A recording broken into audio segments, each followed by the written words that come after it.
দেশের ছোট বড় মোট ইস্পাত কারখানার ৬২% চট্টগ্রামে। শুধু ইস্পাত নয়, গার্মেন্টস সেক্টরেও ঢাকার পরে চট্টগ্রামের অবস্থান। গ্যাস ও বিদ্যুৎ সংকটে পড়ে গত ৭ মাসে এসব কারখানার ৫০টি বন্ধ হয়ে গেছে। আর বিনিয়োগের পথে থাকা শতাধিক প্রতিষ্ঠানের কার্যক্রম থমকে গেছে। এসব নিয়ে দায়িত্বশীলদের গভীরভাবে ভাবতে হবে বলে জানিয়েছেন ব্যবসায়ীরা। আকরাম হোসেনের রিপোর্টে বিস্তারিত, আর ছবি তুলেছেন রতন দাস। চট্টগ্রামে গরম বাড়ার সাথে সাথে বিদ্যুতের লোডশেডিং বাড়ছে, চাপ কমছে গ্যাসের। গ্যাস ও বিদ্যুতের সংকট এবং দাম বৃদ্ধির প্রভাব পড়েছে শিল্প কারখানায়।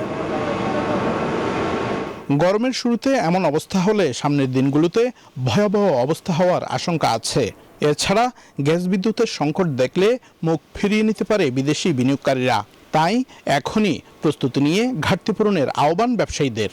বিদেশ থেকে যারা বিনিয়োগ করতে আসে, প্রবাসী বাঙালিরা অথবা বিদেশিরা যে বিনিয়োগ করতে এখানে আসে, তারা এই সমস্ত খবরগুলো যখন পায় এখানে গ্যাস বিদ্যুতের অভাব আছে, জ্বালানির অভাব আছে, তখন কিন্তু তারা অনেক সময় গুটিয়ে চলে যায়।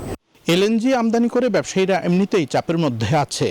তার উপর উচ্চমূল্য দিয়েও যদি সরবরাহ পাওয়া না যায়, তাহলে ক্রমবর্ধমান উৎপাদন ব্যয়ের সঙ্গে তাল মেলাতে গিয়ে বন্ধ হয়ে যেতে পারে ছোট কারখানাগুলো।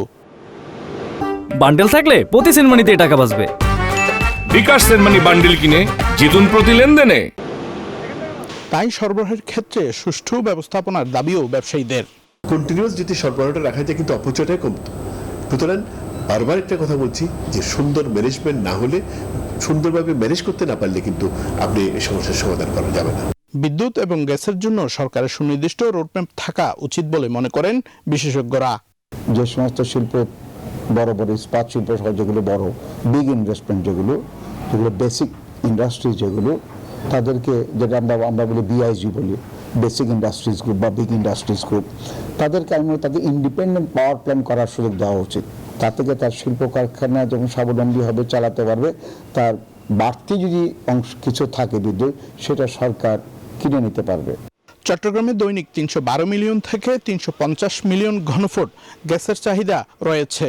মহেশখালী এলএনজি টার্মিনাল থেকে পাওয়া যায় ২৮০ মিলিয়ন ঘনফুট গ্যাস। বাকি গ্যাসের ঘাটতি পূরণ হয় জাতীয় এনার্জি রেগুলেটরি কমিশন বিইআরসি থেকে। আকরাম হোসাইন, নিউজ 24, চট্টগ্রাম।